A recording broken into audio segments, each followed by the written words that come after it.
So hello guys, welcome to Taker Balls in Taker's Reaction. అందరికీ నమస్కారం కే రామ్ చరణ్ గారు fans from South India Ajith Kumar fans friends hardcore Ajith sir friends. But ஆனால் வந்து Ram சரணோட லவ்வும் Tollywood சினிமாவில் நாங்கள் வச்சுருக்க லவ்வுக்காக வந்து இந்த ரியாக்ஷன் வீடியோ பண்ணுறோம். ராம் சரண் மகேஷ் பாபு மட்டும் வந்து சின்ன வயசுலேருந்து ஃபெமிலியர் ஃபேஸ் தான் கோலிவுட் பொறுத்தவரையும். ஏன்னா வந்து இவங்க சின்ன வயசுலேயே உங்கள் படம் வந்து மகேந்திராவாக இருக்கட்டும், அப்புறம் வந்து மகேஷ் பாபு படம் வந்து நிறைய படம் வந்து ரீமேக் பண்ணி டப் பண்ணி சன் டிவியில் ரிலீஸ் பண்ணி பார்த்துருக்கோம்.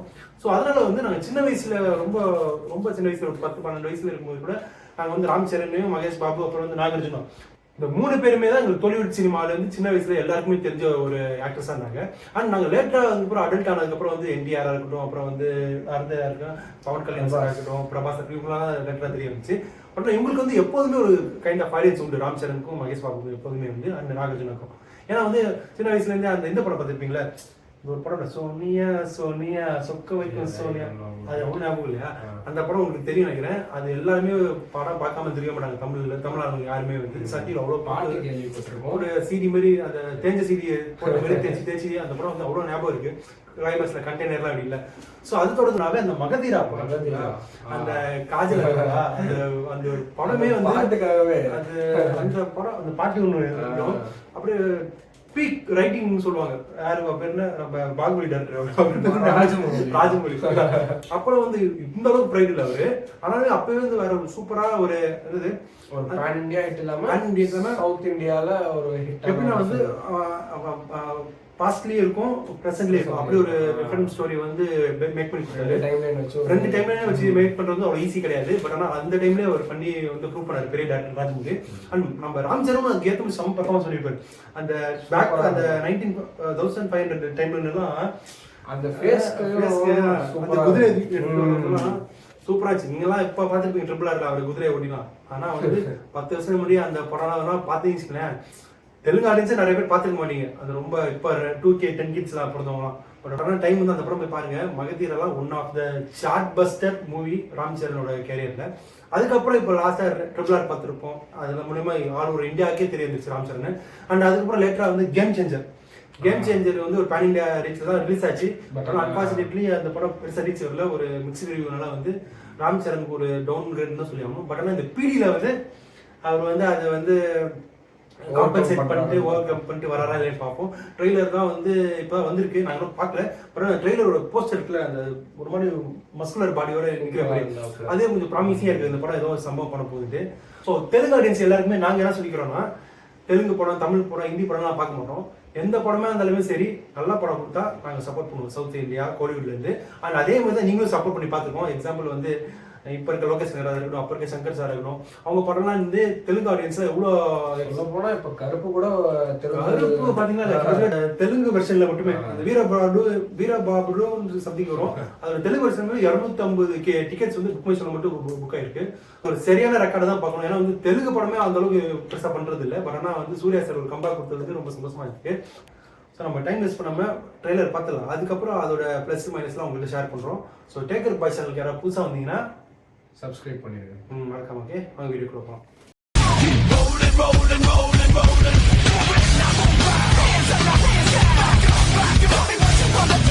ட்ரெய்லர் ப்ளே பண்ணுவோம். டைம் டு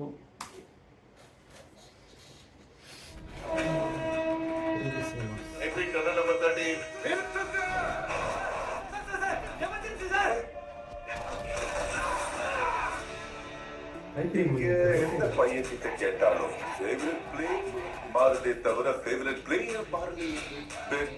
இந்த ஏரியால கடவுளுக்கு பேரா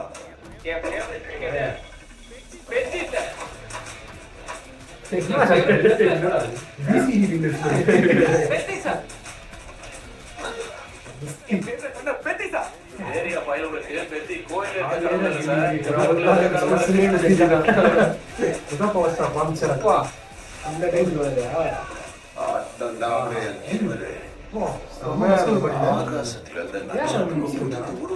வருதா விஜயநகரத்துல விழுந்துச்சாரு.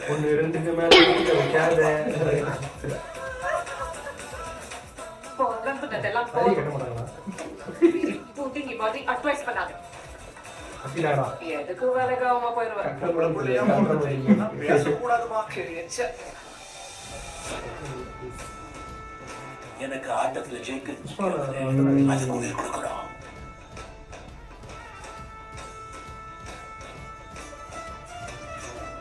கவர்மெண்ட் ப்ராப்பர்ட்டியை டேமேஜ் பண்ணணும். நாம எல்லாரும் ஒரே பூமியில பிறந்திருந்தாலும் உங்க ஒரு மனுஷனுக்கு மதிப்பளிக்க கம்யூனிஸ்ட் ஆஃபீஸர் எங்க ஊர்ல பிறந்தவருக்கு மதிப்புறவா? ஒரு பேருக்கு பெரிய விஷயம் இல்ல. நல்ல ஆடத்தான் தெரியும். வா நமக்கு அவன் ஆட்டி ஆட்ட கூலிக்கார பையா. அந்த பர்சன் நல்லா இல்லை. இல்ல விளையாட்டுல களத்துல ஜெயிக்கிற ஆம்பளை எவ்வளவு இருந்தா வர சொல்லு.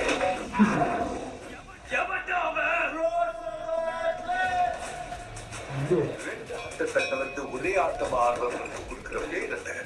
நான் பேச்சு சார் தோத்தாலும் அது இந்த மலையடி வரத்துக்கு அள்ளுதாதா. இந்த இதுல கொஞ்சம் இந்த சட்டம் ஃபர்ஸ்ட் போராடுங்க சார்.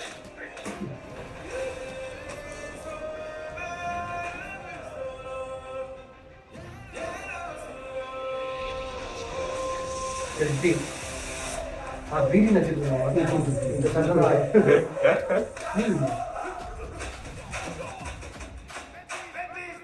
ஜூன் 4th ரிலீஸா எக்ஸ்பீரியன்ஸ் ஐமேக்ஸ் டால்பி சினிமா எல்லாத்துலயும் ரிலீஸ் ஆகுது. எல்லா ஃபார்மேட்லயுமே வருது. ஸோ கைஸ் ட்ரெய்லர் அமேசிங்காக இருந்துச்சு. ராம் சரண் காரு அந்த பெல்ட்டி அடிச்சிட்டாரு, அந்த மாஸ்க் பண்ணிட்டாரு. இந்த ட்ரெய்லர் வந்து எனக்கு என்ன ரொம்ப பிடிச்சிருந்துச்சுன்னா அந்த 19th சென்ச்சுரியில் கம்பெற மாதிரி இருந்தது. ஆனால் வந்து நான் என்ன எதிர்பார்த்தேன்னா ஒன்று கிரிக்கெட் பிளேயராக இருப்பாங்க, இல்லை ஃபுட்பால் பிளேயராக இருப்பாங்க, இப்போ என்னன்னா வந்து ஹாக்கி பிளேயர் இருப்பாங்க. இது 2 ஸ்போர்ட்ல வராரு பார்த்தீங்களா, குஸ்திலையும் வராரு, குஸ்திலையும் வராரு, கிரிக்கெட்லையும் வராரு. ரெண்டும் சேர்ந்து ஒரு கலவையாக வந்திருக்காரு. ரெண்டுத்துலேயுமே வந்து பிடி நம்பர் 1 இருக்கு, பெட்டி. அப்படி இருக்கும்போது கொஞ்சம் இதுலேயும் நம்ம எந்த சினிமா இப்படி பார்த்துருக்கோம்ல. இப்போ ஏதாவது ஒரு படம் காட்டுறாங்கன்னா பாக்ஸிங் மையப்பத்தியே இருக்கும், இல்லை கிரிக்கெட் மையப்பத்தி இருக்கும். கிரிக்கெட் படத்துல ஒரு ஜெர்சி படமா கிரிக்கெட் மையப்பத்தியே இருக்கும். அண்ட் வந்து பிகில் படம்னா ஃபுட்பால் பத்தியே இருக்கும். பிகில்னு ஏன் சிரிக்கிறேன், ஃபுட்பால் படம் தான் ஓகேங்களா. கங்கல் வந்து குஸ்தி படமா இருந்துச்சு. அப்புறம் இது வந்து அதுல ஒண்ணு இதுல ஒண்ணு வச்சு ஒன்று பண்ணிடுறாரு பத்தியா. இது வந்து கொஞ்சம் டிஃபரெண்ட் ஆச்சு. எப்படி நம்ம டேக்கர் பை சேனல் அதே மாதிரி அவரு டேரக்டர் தோணிருக்கு. ஸோ இந்த படத்தோட டேரக்டர் யாருன்னு பாத்தீங்கன்னா புச்சி பாபு சனான் அப்படி ஒரு டேரக்டர். இவர் இதுக்கு முன்னாடி என்ன படம் எடுத்திருக்காருன்னா உப்பநாத் படத்திருக்கியா தெரியுமா? உப்பனா கீர்த்தி சட்டியும் இன்னொருத்தர் இருப்பாரு, அவர் பேர் ஹீரோ பேர் மேபல். 2 பேரும் லவ் டிராமா சப்ஜெக்ட் படம் எடுத்தாரு. அது ஒரு போட்ல கூட அந்த ரொமான்டிக் சாங் வரும். அதான் அப்படிதான் அவங்க மாதிரி அது பாரு எல்லாம் செம்ம ஃபேமஸான சாங். ஸோ அவர் வந்து ஒரு லவ் ட்ராமா சப்ஜெக்ட் எடுத்தவர் வந்து இப்போ வந்து ஒரு மேஸ் ஆக்ஷன் ஓரியன்டட் ஃபிலிம் எடுக்கிறாரு. அதுவும் வந்து mega power star Ram Charan வச்சு. ஸோ அவருக்கு நிறைய ப்ரெஷர் இருந்திருக்கும். என்ன சொன்னது இன்னொன்று AR Rahman music AR Rahman மியூசிக்கில் வர ராம் சரண் 2 பேருமே ஒரு மெகா ஸ்டார்ஸ். ஒரு டேரக்டர் வந்து ஒரே படம் தான் எடுத்திருக்காரு. ஸோ வந்து அவருக்கு வந்து அந்த ப்ரெஷர் எப்படி ஹேண்டில் பண்ணி பார்த்து தெரியல. பட் ஆனால் அந்த மேக்கிங்கை பார்க்கும்போது வந்து அவர் ஏதோ ப்ரெஷர் ஆன மாதிரி தெரியல. நல்லா குவாலிட்டியாக தான் இருக்கு. அந்த ட்ரெயின் ஃபைட்டாக இருக்கட்டும், அந்த குஸ்தி ஃபைட்டாக அதில் எதுவும் காம்ப்ரமைஸ் பண்ணல. கிரிக்கெட் ரைட்டிங் தான் எப்படி இருக்குன்னு தெரியல. ஸ்டோரி வந்து ஸ்க்ரீன் பிளே ஒழுங்கா இருந்துச்சுன்னா படம். ஆனால் இதுல ராம் சரண் ஒரு டைம்ல வந்து அப்படியே நார்மலா இருக்காரு. அந்த குஸ்தி கெட்டப் வரும்போது அப்படியே மஸ்குலரா எப்படி ஒரு 15-20 கேஜி சேர்த்த மாதிரி இருக்குல்ல. எனக்கு எப்படி அந்த ஒரே படத்துல 2 டிரான்ஸ்ஃபர்மேஷன் நம்ம விக்ரம் சார் ஐல பார்த்துருக்கோம். அது ஒரிஜினல் கூட இது வந்து அந்த அளவுக்கு எஃபர்ட் போட்ட மாதிரி எதுவும் மேக்கிங் வீடியோ வந்தது இல்லை. ஐ படத்துக்கு தனியாக மேக்கிங் வீடியோ போட்டாங்க. 50 கிலோ 100 கிலோ அப்போ மீனா வரலாம். படம் இது ரொம்ப மஸ்குலரா ஆனால் வந்து ஒரு எஃபர்ட்லெஸ்ஸா எக்ஸ்பெக்ட் பண்ணல இவ்வளோ மஸ்குலரா இருப்பாரு. எஃபர்ட்லெஸ்ஸா வந்து டிரான்ஸ்ஃபர்மேஷன் காமிச்சிருக்காங்க. எனக்கு தெரிஞ்சு வந்து ஃபர்ஸ்ட் அந்த போர்ஷன்ல எடுத்து முடிச்சிருப்பாங்க, நார்மலா இருக்குது. அதுக்கப்புறம் மசில் சேர்த்து வந்து அப்புறம் வந்து இந்த டிரான்ஸ்ஃபர்மேஷன் தான் வந்து தனியாக எடுத்துருப்பாங்க நினைக்கிறேன். படம்னா கண்டிப்பாக June 4th இந்த படம் வந்து ஆல் ஓவர் இந்தியா ரிலீஸ் ஆகுது. கண்டிப்பாக வந்து ராம் சரணுக்கு வந்து தமிழ்நாட்டிலேருந்து ஒரு சர்டன் அன்பு இருக்குது கண்டிப்பாக. ஏன்னா வந்து சின்ன வயசுல எனக்கு தெரியும் அவரையும் மகேஷ் பாபையும் நாகார்ஜுனையும். ஸோ வந்து இவர் படத்தை கண்டிப்பாக போய் சப்போர்ட் பண்ணுவோம். படம் ஃபர்ஸ்ட் நாள் போகலன்னா கூட அந்த வீக்கெண்டில் போயிடுவோம். படம் நல்லா இருந்துச்சுன்னா கண்டிப்பாக போய் வந்து அவருக்கு வந்து எங்கள் ட்ரிபியூட் பண்ணி ஆகும். ஸோ பார்ப்போம். அண்டு இந்த வருஷத்தில் வேறு ஏதாவது பெரிய படம் வருதான்னு கேட்டிங்கன்னா வருது கண்டிப்பாக. தெலுங்குல வருதோ இல்லையோ, இதுக்கப்புறம் வரப்போது ஜனநாயகன் வரணும் அண்ட் வந்து ஜெயிலர் வரணும். இது 2 படமும் தான் சவுத் இந்தியால இருந்து ஒரு ப்ரைடான சினிமா பார்க்கணும். கிளாடியேட்டர்ஸ் அது வந்து அஜித் சார் படம் வந்து சொல்லவே தேவையில்ல, அது பேன் வேர்ல்டு. ஆனா அது தியேட்டருக்கு ரிலீஸ் ஆனு தெரியல. படம்னா சவுத் சைடுல வந்து பெட்டி 1, ஜனநாயகன் 1 அண்ட் வந்து ஜெயிலர் 2. அது பயங்கர எக்ஸ்பெக்டேஷன் இருக்கு. தமிழ்நாட்டுல கோலிவுட்ல ஒரு ஃபர்ஸ்ட் 1000 crore வர எல்லா பாசிபிலிட்டிஸ் இருக்கு. ஸோ கண்டிப்பா கோலிவுட் ஃப்ரெண்ட்ஸ் நீங்களும் சப்போர்ட் பண்ணுங்க அந்த படத்துக்கு இருக்குங்களா. ஏன்னா நாங்கள் ஏகப்பட்ட படம் சப்போர்ட் பண்ணியிருக்கோம். பாகுபலியா இருக்கட்டும், ட்ரிபிள் ஆரா இருக்கட்டும், வேற என்ன புஷ்பாவா இருக்கட்டும், அப்புறம் இன்னொரு படம் வந்துச்சு கல்கி 289 எல்லாம் நிறைய சப்போர்ட் பண்ணியிருக்கோம். நீங்களும் கொஞ்சம் சப்போர்ட் பண்ணுங்க, நம்ம எல்லாம் காம்பன்சேட்டிவா முடிச்சுக்கலாம். ஸோ நெக்ஸ்ட் வீடியோ சந்திக்கிற வரைக்கும் we are temporarily signing off. Bye.